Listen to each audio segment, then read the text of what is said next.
One thing I can say about my grandmother, Beatrice Hopkins, and I loved my grandmother. Like, I loved what she put into me, and I respected that she took time out to put into me to develop my gifts, to show me what I would have to go on without her with. And one thing I can say, what I learned, that you sometimes are going to run into a lot of things that are happening all at once. Now, what she did teach me is to learn spiritual discernment. She also taught me about learning my spiritual gifts, and that's really deep. She also taught me how not to let people use me because of my spiritual gifts. I also was able to honor her before she left this earth. We also had deep talks about what was supposed to happen after she left this earth. She had certain people that she did not want to be over things. Now, those people got over the things, but that's okay. God is an ever present help and He is in control. And whatever you do, excuse me. Me and all my cousins, we suffer from allergies. Thank you, great grandfather John Arthur Hopkins. But you keep going no matter what. There are going to be bad apples, whatever organization you are in, whatever job you go on. But you need to be proud of the family that you come from. Your word is your bond. When you stick behind your family, that shows your character. When you do it with good intentions, you don't worry about what the other people do. God has to take care of them because He created them. That is a lesson that you learn and a lesson that you keep in your heart. And that's all I got for you tonight. As I get ready to retire, I just say to you, keep a word in your house.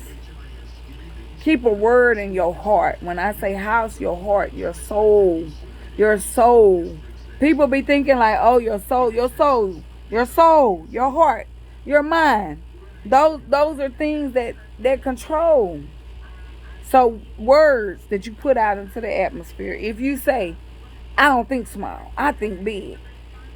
For me, I've worked for the Congresswoman Sheila Jackson Lee. I've done volunteer work and all kind of stuff with Sylvia Garcia, but I don't have to promote that.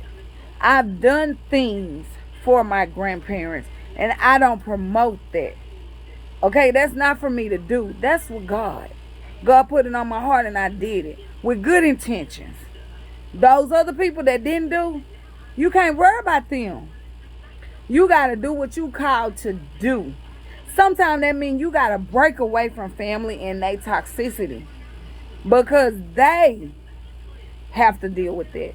It is not for you to clean up their mess, right? They were called here to do something. If they didn't clean it up, guess what? They got to clean it up when they get up there to God. And I definitely pray for them. Because when you see God, that's a whole nother story. When He flashed before you what you did, what He called you to do, and what you did to His people. It's taken very seriously when you take roles. That's just like a pastor. And even I think about that when I teach Sunday school, when I teach youth groups. That's a calling. Whatever you do with those children, you are responsible. They're under you. You're the shepherd. So it takes a lot to do that, to accept it. Don't just fall into stuff. Some people, they have callings and they will try to pull you into it away from what God is calling you for. You got to have discernment. And that's all I got to say about that. Love y'all. Have a good night. And I'm good. You good too. Be blessed. Take God with you. Whoever you serve, take them with you. The higher calling, whether you believe in the Quran or whatever you believe in. Episcopal, Methodist, We all got to go see the master one day. And we all got to take account of what we did with the time that we had on this earth. Don't worry about it. Sometimes God is calling you to a higher calling. He will show you who against you, who you need to avoid, who you need to cut ties with. Sometimes, yes, it's going to hurt. You're going to cry. I can't say that I sit here and I don't cry about some stuff. When you see it's the people that you love, the people that were supposed to be your people, your blood of you, as they say in the Bible. And you got to let it go. Don't pay attention to it. You don't got time. You don't know when your time is up. God got a timing on your life. You got to realize that. Do what you can do to have discernment. Pray over it. And go on in God's strength. Love y'all. Y'all have a good evening, day, whatever time you watch this. All right. Be blessed.